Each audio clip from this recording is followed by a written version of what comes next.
और घबराओ नहीं। मैं अपने उन साथियों से कहना चाहता हूं, अब मुझे देने का टाइम आ रहा है आपको।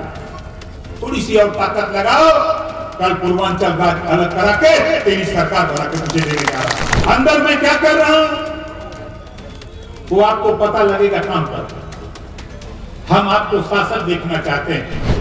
जब तेरा मुख्यमंत्री जिस जिले में जिस विधानसभा में जाएगा, पूरे जिले का प्रशासन होगा और पूछा जाएगा कि बताओ इस गांव में आवास क्यों नहीं बना। सवाल वही होगा। लोकसभा चुनाव की घोषणा से पहले ही सभी राजनीतिक दल दांव खेलने लगे हैं। अभी भले ही चुनाव का ऐलान नहीं किया गया हो, लेकिन अभी से ही राजनीतिक पार्टियां जनता से वादे भी करने लगे हैं। फिर चाहे वो सरकारी नौकरी देने का वादा हो या फिर महिलाओं के खाते में पैसे। इससे एक कदम आगे बढ़कर ओपी राजभर तो चुनाव के बाद अलग राज्य बनाने का ही भरोसा जनता को दे दिया। इतना ही नहीं, उन्होंने ये भी बता दिया कि उनके काम करने का अंदाज कैसा रहेगा और सीएम कौन होगा। दरअसल रविवार को सुभाषपा की ओर से शोषित वंचित जागरण महारैली का आयोजन किया गया। कार्यक्रम में पहुंचे पार्टी के राष्ट्रीय अध्यक्ष ओम प्रकाश राजभर ने कहा कि सबसे अधिक आबादी वाले उत्तर प्रदेश में अनुसूचित, वंचित और शोषित वर्ग को अभी तक उनका पूरा अधिकार नहीं मिल सका है। इसके लिए जरूरी है कि संपूर्ण देश में एक समान शिक्षा व्यवस्था लागू की जाए।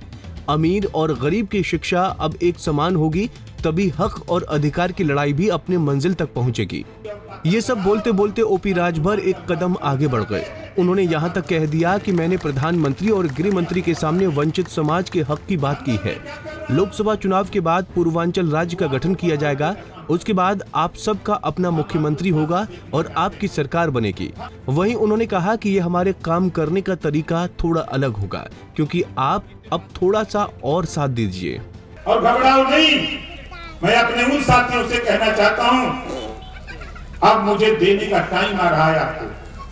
थोड़ी सी और ताकत लगाओ, कल पूर्वांचल राज्य अलग करा के तेरी सरकार बना के मुझे देने जा रहा हूं। अभी आपको पता नहीं अंदर मैं क्या कर रहा हूं वो आपको पता लगेगा काम पर। हम आपको शासन देखना चाहते हैं। हम आपके हाथ में पावर देना चाहते हैं। आप आवास के लिए, शौचालय के लिए, पेंशन के लिए, रास्ता के लिए नहीं। जब तेरा मुख्यमंत्री जिस जिले में जिस विधानसभा में जाएगा, पूरे जिले का प्रशासन होगा और पूछा जाएगा कि बताओ इस गांव में आवास क्यों नहीं बना। सवाल वही होगा। सपा के राष्ट्रीय अध्यक्ष अखिलेश यादव के गठबंधन पर कहा कि 9 बार गठबंधन किए, लेकिन सभी से अलग हो गए। हमने तो केवल 2 बार ही गठबंधन किया है। इतने में ही उनकी स्थिति खराब होने लगी है। बता दें कि सलेमपुर लोकसभा सीट पर भाजपा सुभाषपा गठबंधन में भाजपा के खाते में चली गई है। भाजपा ने इस सीट पर वर्तमान सांसद रविंद्र कुशवाहा को तीसरी बार प्रत्याशी घोषित किया है। सुभाषपा के कार्यक्रम में ये दर्द भी छलका। सुभाषपा के पार्टी अध्यक्ष ओम प्रकाश राजभर को उम्मीद थी कि ये सीट उनकी पार्टी को मिलेगी, लेकिन ऐसा नहीं हो सका। वहीं अब पूर्वांचल को अलग राज्य बनाने का दावा करने वाले राजभर का ये बयान तेजी से सोशल मीडिया पर वायरल हो रहा है। वहीं साथ ही अब ये भी सुगबुगाहट होने लगी है कि क्या वाकई में पूर्वांचल अलग राज्य हो जाएगा। पंजाब केसरी टीवी के लिए बलिया से मुकेश मिश्रा की रिपोर्ट। हमसे जुड़े रहने के लिए हमारे YouTube चैनल को सब्सक्राइब करें और नई वीडियो की नोटिफिकेशन के लिए बेल आइकॉन को दबाएं।